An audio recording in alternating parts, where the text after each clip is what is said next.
Hello and welcome to Banjo Strings and Drinking Gourds, the podcast of the Frontier Culture Museum of Virginia. I'm Rachel.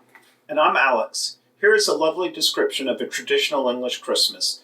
The Lestrange family of Huntington Hall, Norfolk, a gentry family of means, start preparations for Christmas in the fall. Lady Alice in October begins to buy more candles for the Christmas festivals. Sir Hammond and his sons often went shooting for birds, woodcock, snipe, partridge, and duck for the meat pies for the season. The family dined during the 12 days of Christmas on roast beef, turkey, venison, and goose, seasoned with capons, olives, and sugar. Gifts for retainers, gentry neighbors, and civic worthies were exchanged on New Year's Eve. Tips were given to all the servants, and money to the sons and grandsons, and the Lestrange family would distribute beef to the poor. The Lestrange family were very musical, and during the 12 days of Christmas would play music for the family, sing carols, play games, including card games. The details of this Christmas and many other Christmases are described in Lady Alice's diary. Now, Rachel, what year do you think this Christmas celebration took place? Well, that sounds like many Christmases throughout history. Having read the script and listened to you talk about this podcast, I know this delightful Christmas took place in 1653, when England is a republic. Oliver Cromwell has just been appointed Lord Protector of England on December 16th, and Christmas is banned. So the Lestrange family is breaking the law, or are they? There are many accounts of families celebrating Christmas throughout the interregnum, and in truth, the Puritan government's attempt to stamp it out were pretty much unsuccessful. There's a cartoon also printed in 1653 showing Father Christmas being banned from London, but being accepted in the countryside. Yet, while at the same time that thousands of English families are celebrating Christmas quietly at home, many areas are not so peaceful.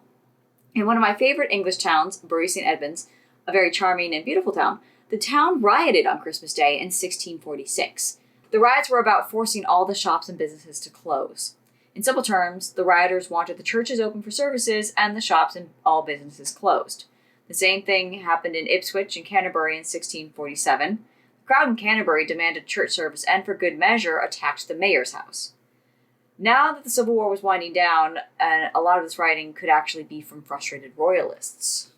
Now, this is a complicated subject, and while most comments today of this time period pass it off as a joke, or how puritanical Puritans were, or make jokes about Oliver Cromwell, yet the banning of Christmas is worthy of a deeper dive because it is just an interesting story. Really just a side story of a much more complicated story as England reinvents itself in a traumatic way in the mid-17th century. Well, okay then. So where does the story begin? Where does the idea of not celebrating Christmas begin to become a thought in England? A starting point is to look at English Christmas before the Reformation as a comparison.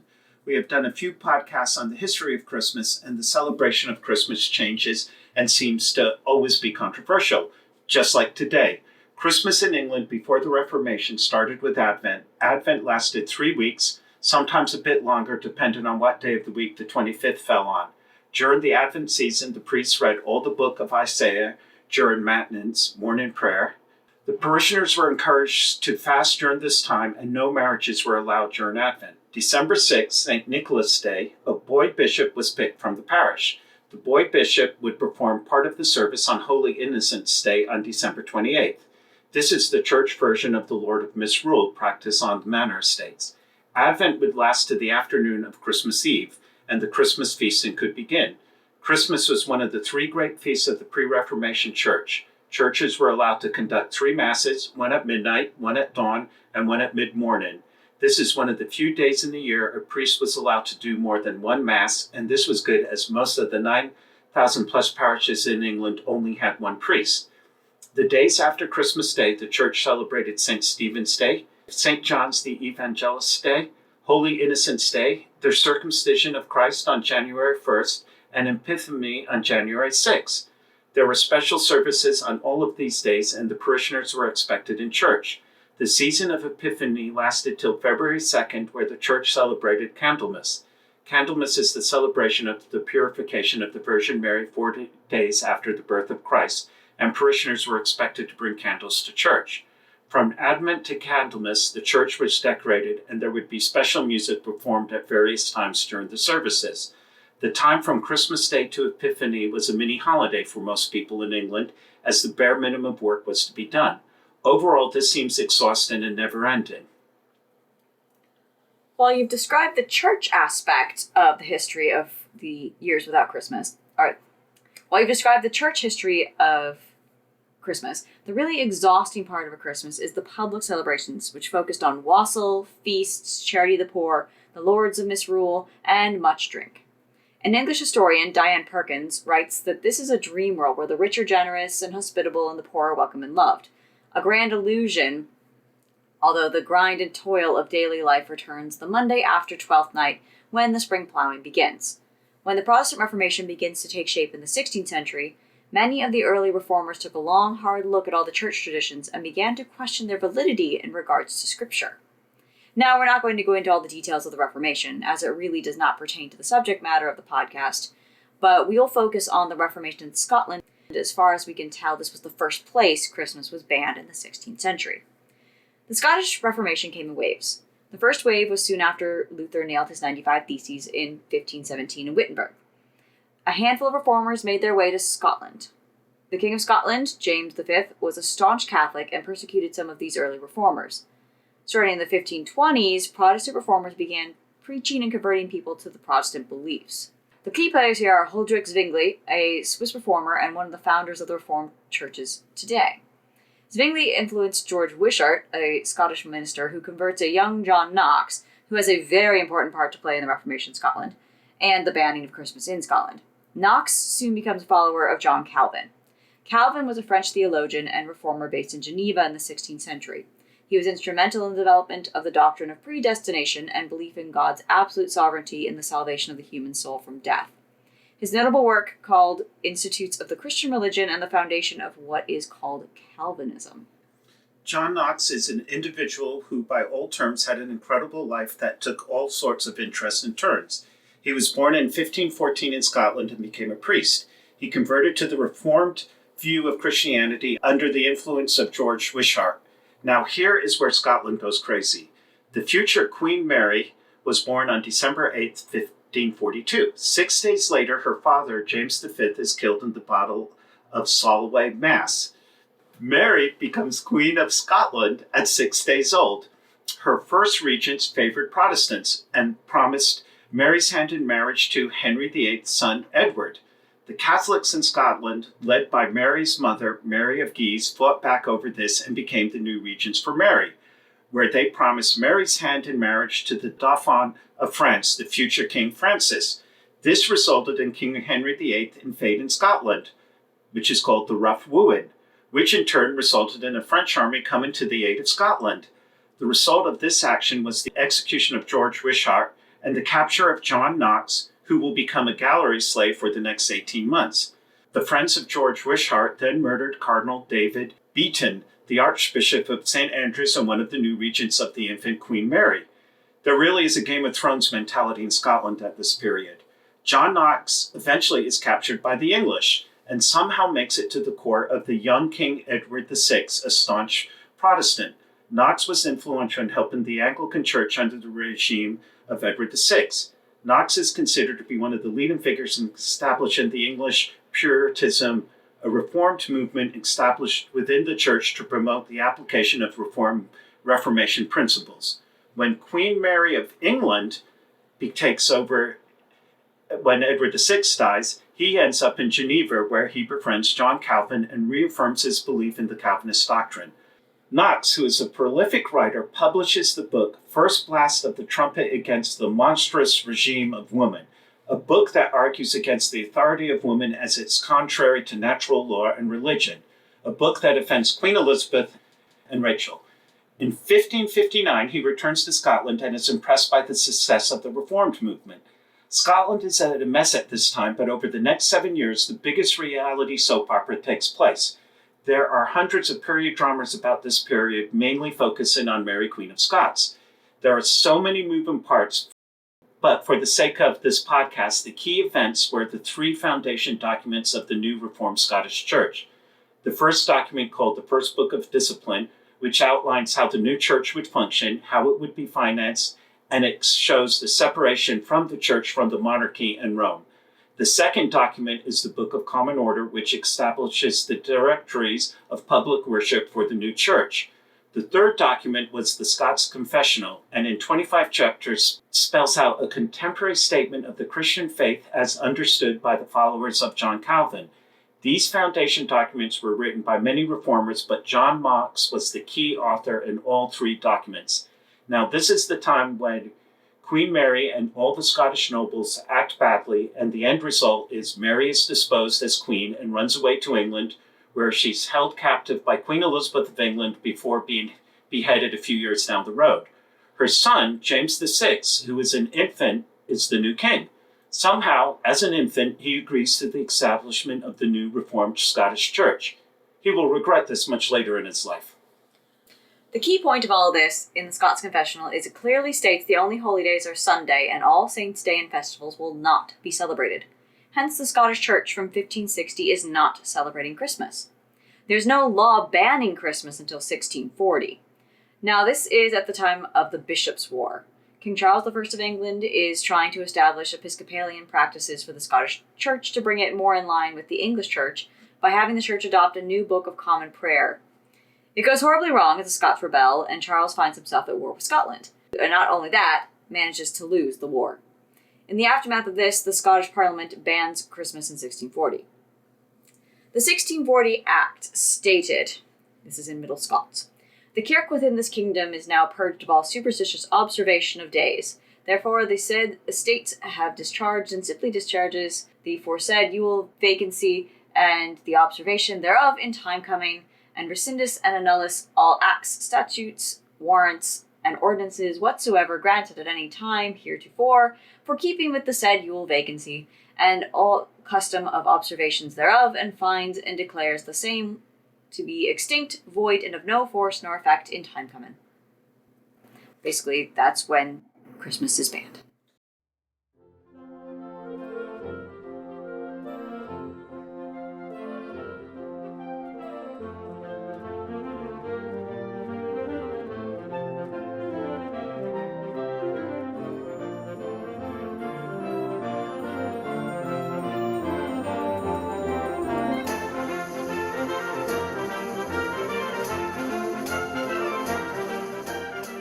The Reformation in England goes through many stages, but we are going to jump ahead to the reign of Queen Elizabeth.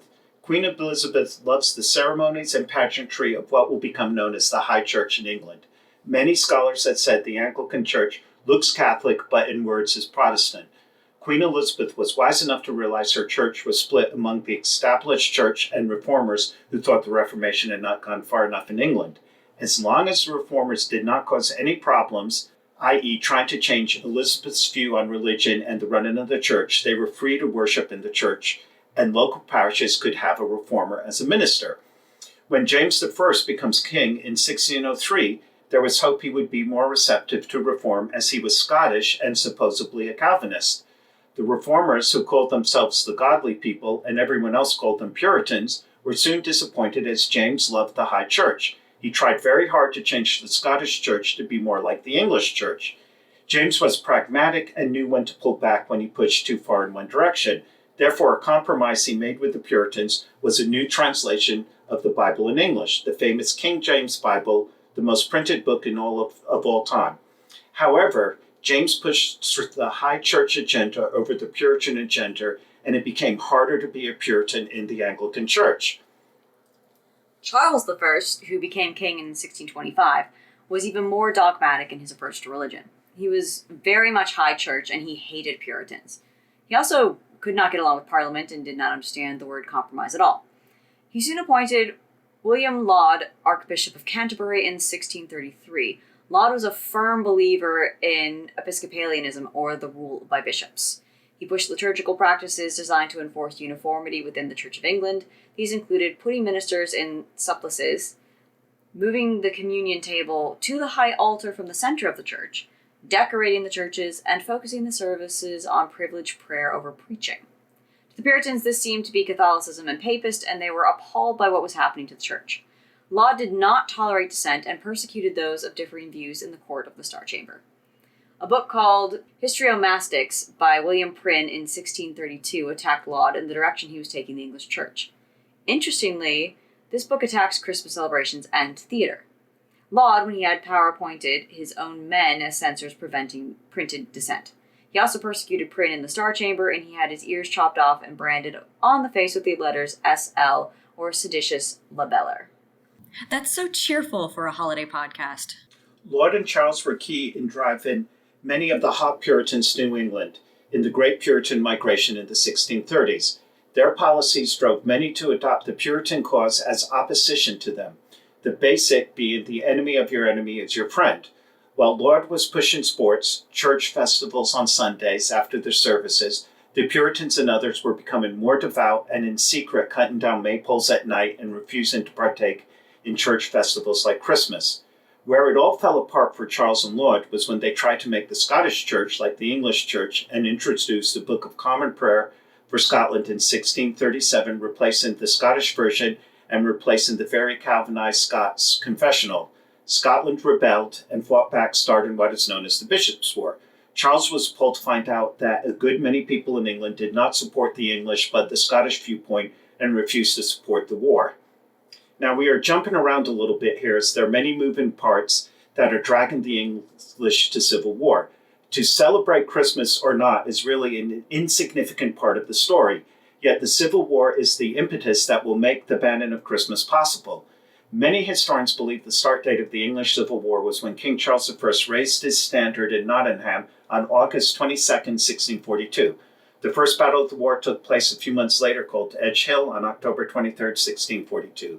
The battle was inconclusive, yet in the early days of the war, the Royalists seemed on the verge of victory. They controlled more land, and it seemed to Parliament that the king was going to call in his Irish army and recruit Irish Catholic troops. Hence, Parliament was looking for an ally and turned to Scotland for aid and support. The agreement worked out between Parliament, the Parliament of Scotland, and the Kirk, the governing body of the Church of Scotland, is called the Solomon League and Covenant. The treaty was signed by all parties on September of 1643. The treaty called for a Scottish army to assist parliamentary armies. The Scottish army moved south in 1644, and the consequence of the combined Scottish and parliamentary armies resulted in the biggest parliamentary victory at Marston Moor on July 2nd, 1644. The king lost all of the north, most of his army, and this was the beginning of the end for Charles and the Royalists. While Oliver Cromwell was not the general in charge of the parliamentary army, he led the cavalry charge that broke the Royalist side. This was the first major victory for Cromwell and led him to becoming a general and second in command of the army, and was a stepping stone on his way to becoming Lord Protector in 9 years. Now, the key aspect of the Solomon League and Covenant called for the preservation of the Reformed Church in Scotland and the reformation of religion in England and Ireland, according to the Word of God and the example of the best Reformed churches, and the exportation of popery prevalence. In other words, the English church had to reform and become more like the Reformed Church of Scotland to become a Presbyterian church. Parliament appointed a committee led by Robert Harley to make recommendations in achieving this reform. The result was the removal of all saint days, the removal of all paintings, stained glass windows, organs, as they were all obstacles to true worship. The church calendar, quote, less account of human needs for ritual, which would allow to approach God without distinction, end quote, a sly way of saying all festivals like Christmas and Easter to cease without saying these festivals were banned. Hence, from 1643, areas under control of Parliament began to force the churches to be closed on Christmas and stores to be open. The first big test of these new rules came in 1644 when a fast day occurred on Christmas. Parliament had decreed that the last Thursday in the month was to be a fast day and a day of prayer. Parliament enforced the fast day over Christmas. On January 4th, 1645, Parliament passed the Directory for Public Worship of God, written by Robert Harley, which makes it clear that Sunday was the only holy day. Since many were still confused as to what this meant, Parliament passed an ordinance in June of 1647 outright banning Christmas, Easter, and Whitsun. Since many towns were rioting over the banning of Christmas, as mentioned at the start of the podcast, the ordinance also established the second Tuesday of each month as a public holiday to replace saints' days. The army and authorities enforced these decrees, and it seems by the public record they succeeded in preventing riots and keeping the churches closed on Christmas Day. Oliver Cromwell was in the army at this time, and was not part of the decision process in regards to Christmas. Hence, Cromwell did not ban Christmas himself in England. When he does come to power, however, he does enforce the ban on Christmas. Yeah, and this is hard to prove as people did this secretly, but it seems many families celebrated Christmas as a way of showing their displeasure at Parliament. While the overwhelming population worked in agriculture and the needs of the farm are very limited at this time of year, it was easy to not work during the Christmas season.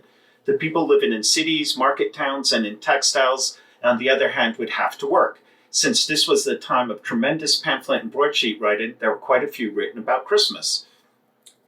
Just to show the significance of the Civil War in the public mindset about Christmas, a popular royalist ballad from 1646 actually ends with, "To conclude, I'll tell you news that's right. Christmas was killed at Naseby fight," referencing the Battle of Naseby in June of 1646, which was pretty much the definitive battle of the war.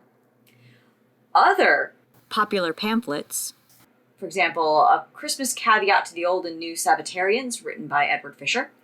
This pamphlet defends sports, usually played on Sunday and during the Christmas season. Fisher writes, quote, "The body is God's as well as the spirit. Therefore, why should not God be glorified by showing forth strength, quickness, and agility of our body?" End quote.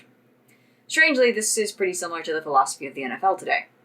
Fisher goes on to glorify the eating of mincemeat pies, plum pottage, or brawn in December, to trim churches or private houses with holly or ivy, to stick a sprig of rosemary in a collar of brawn, to play cards or bowls, to hawk or to hunt, to give money to servants, or 2 apprentices a box during the 12 days. Fisher's obviously a type because he also writes Christmas was sacred, especially for the illiterate. My favorite pamphlet title is The Arrangement, Conviction, and Prisoning Christmas, printed by Simon Mince Pie for Cecilia Plum Pottage. This pamphlet was a quarrel between a town crier and a royalist woman and seems to be a Catholic document, as it concludes that if the Catholics and bishops ruled England, the churches would be open on Christmas Day and Mass would be said at the high altar. There were many rebuttals to these pamphlets, one titled Christmas Day, the Old Heathens' Feasting Day. Now, what does this all mean in particular to say for our English yeoman family? I believe they stopped going to church on Christmas as they had no choice in that matter. They did not go wassailing. They stopped singing Christmas carols, but they still might have a feast on Christmas Day. They would still make traditional dishes, but not decorate them as Christmas dishes. Mincemeat pies were not banned, but a decorated mincemeat pie for Christmas was frowned upon. Traditionally, mincemeat pies were made in the shape of a coffin, and bakers simply made them now in basic small pie shape, the way they are served today. Plum pudding, which really does not look appetizing at all, was still made as the English ate all sorts of boiled puddings throughout the year. Simply, people just called it a boiled pudding and maybe not a Christmas pudding. The family might have a festive celebration on New Year's Day, a holiday that simply became the celebration of New Year and not the circumcision of Christ, really just like today.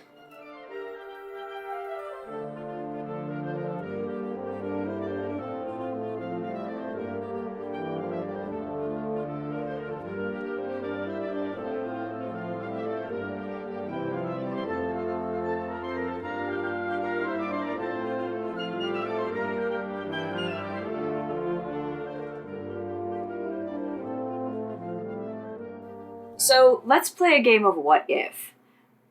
What if Christmas didn't come back as a holiday? What if people adjusted to this sort of suppression of a very popular, very common holiday that was really the highlight of the winter? Because what else do you do in winter, as we've said? Alex, what do you think? Do you think that the suppression would have held? Do you think that people would have gotten nostalgic and brought it back, or would have just forgotten about Christmas? Well, that's interesting. A historian, Ron Hutton, he specializes in the 17th century, seemed to indicate that if Cromwell had 10 more years, Christmas would have died in England. Now, I think he's wrong on this. I think you need to be able to suppress Christmas for a good 40 years. You need to have 2 generations go by, because the first generation is always going to felt that they missed out because their parents and grandparents celebrated Christmas. They would have felt stories about Christmas, but their kids, if Christmas is still banned, would never have heard those stories. They would have just known what their parents did, which was nothing. So I think you need 40 years to ban something. I think it's also going to depend exactly where you are. People obviously in the cities are not going to have as much access, as we've said, to anything, especially if the shops are open, it's a regular day, you can't go to church. It's business as usual. You're going to adapt much faster in the cities. I think if you're in the country, of course, we all think about the ideal of a country Christmas today, the Victorian ideal of a country Christmas where you have, the week-long celebrations or the Advent-long celebrations and this time period. So in the country, I do think it would have to be much longer. But in the city, which of course becomes the fashion for the country to follow, I think it's going to take much less time. If you're banning Christmas, you have to go to work. You have to do your business as usual. You may not have access to the goods. You may actually have some access to some more luxury goods. But if you're working all day, no one's going to want to have, say, for example, you're a fishmonger in a port town. Yes, the port might be bringing in luxury goods like sugar and other spices and maybe even some citrus fruit. But if you're working all day selling your wares, you're not going to want to go home and have a feast day celebration. So it's going to fall out of fashion much, much faster because it's just a regular day. So if the merchant classes follow through with that, they're writing to their cousins out in the country, they're writing to their families that they've left. Any of the factory workers that are the factories that are building up in the cities, they're writing back to their parents. And of course we didn't celebrate Christmas. What's Christmas? Christmas is not a thing anymore. I think that is going to be, if it had lasted for at least maybe 5 more years, I do think we would have actually had a bigger impact. And actually the turn to secularization of Christmas would have happened much faster once it was actually repealed. That is very interesting, and you could be right. One of the interesting things, some of the complaints they had about Christmas from the countryside, and this is from farmers, and farmers are basically some of the most superstitious people in the world because they're dependent on the weather, but they cannot control the weather, and they keep thinking you have to do the same thing over and over again, or otherwise you might upset the weather. And some of the complaints about not celebrating Christmas is that they're worried that the crops are going to fail. So, right, you've impacted the ritualization of the year. So once they can get past that, then I think that's when Christmas will begin to die out in the countryside. It is interesting that in Scotland, where Christmas stays banned really all the way into the 19th century, and really you could argue up to the 20th century, they replaced Christmas with New Year's Eve. And New Year's Eve is a big event in Scotland. Maybe if Christmas stays banned in England, New Year's Eve becomes a bigger holiday. Especially because they are still celebrating. Of course, then you also have the Puritan kickback of excess, which, of course, as we know, New Year's very quickly, or even Hogmanay really quickly becomes a focus for excessive drinking, excessive feasting, excessive partying. So there may actually have been a kickback there too. But the one thing I would say also about the country is, this is kind of unsubstantiated, but it also could be exaggeration. There are a couple accounts here and there of, stories told from other stories, so hearsay of, I've heard from my cousin's brother's sons, whatever, that their house, their feast for Christmas was taken by soldiers. The soldiers knew that they were purchasing these goods and were taking the food off their table. Did that actually happen? Probably not. Was it most likely exaggeration about what the fear was, with the fear-mongering about the severity of fraction on Christmas? Most likely. But if those stories had spread further, then you have a fear of retaliation. So it's a very interesting subject about what could have happened to Christmas. It is very interesting. The one thing I know that Oliver Cromwell did do, and this was just in the Christmas of 1657, he found out about a church that was open and celebrating communion on Christmas Day, and he did send the army in with muskets to shut down that church service. So maybe not that far out of the realm of possibility that people were actually being somewhat enforced with no feasting, just regular food. So there's a lot of probably driving the celebration of Christmas underground, which makes it more subversive, which not that many people really want to get involved with something that's against the government. And it is interesting that today, that banning of Christmas does change Christmas customs pretty dramatically.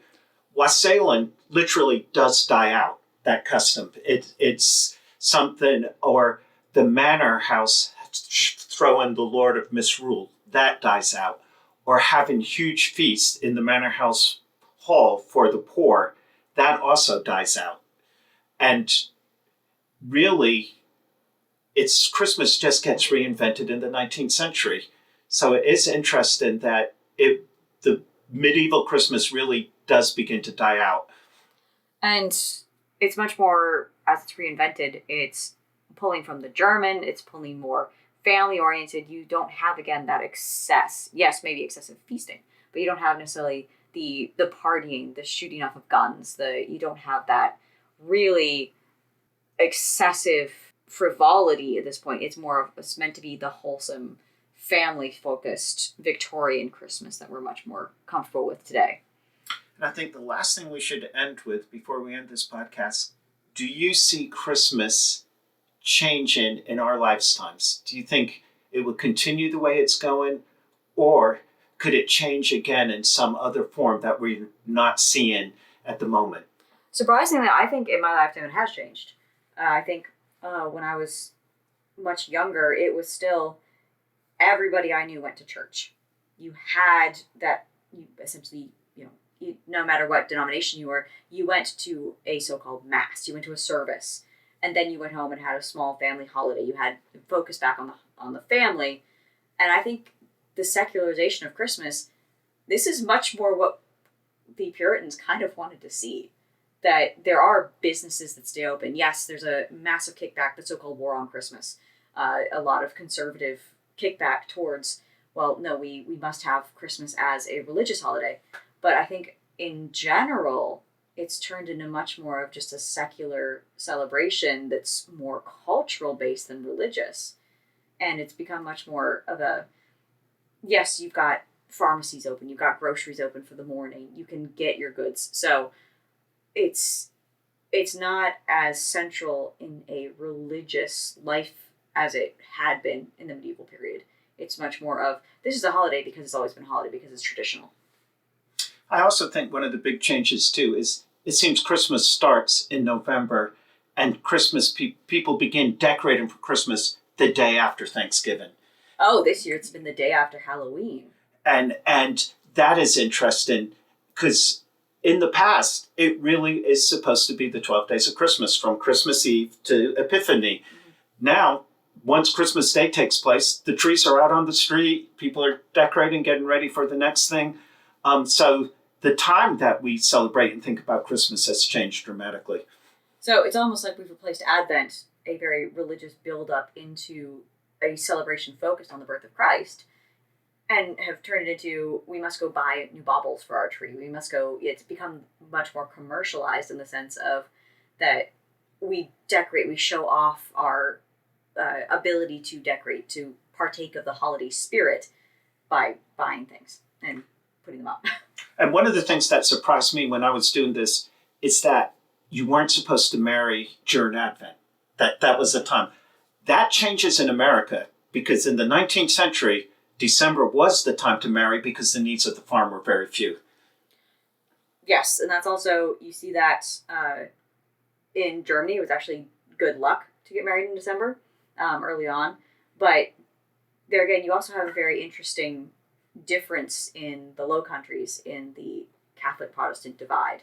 So that is also kind of an interesting holdover that we see in America with also blending of cultures. All right, well. So we hope you enjoyed this look at the war on Christmas, the supposed war on Christmas in the 17th century, and just what it actually was and what it actually meant, with repercussions that kind of echoed through time a little bit. And the problem we have at the museum is we're showing our English farm in the 1650s, and technically we really should not be celebrating Christmas, any Christmas season. But as you can tell, we cheat all the time, and we are celebrating Christmas every year. If you'd like to come on down and see our very subversive decorations with the house completely decked out, come on down and visit the museum. We have our non-excessively Protestant houses. Of course, that's one thing we didn't talk about, is the impact of those Scottish Presbyterians, those Scottish Protestants, on our Irish farm, where those Presbyterian families are not actually celebrating Christmas. And that's what we actually show at the museum as well. So if you come down, you'll see the English house, the German house, our 1820s, 1850s American farms decorated, but not our 1740s Irish house. So we hope you enjoyed Banjo Strings and Drinking Gourds. We bring you historic episodes twice a month. Thank you for listening.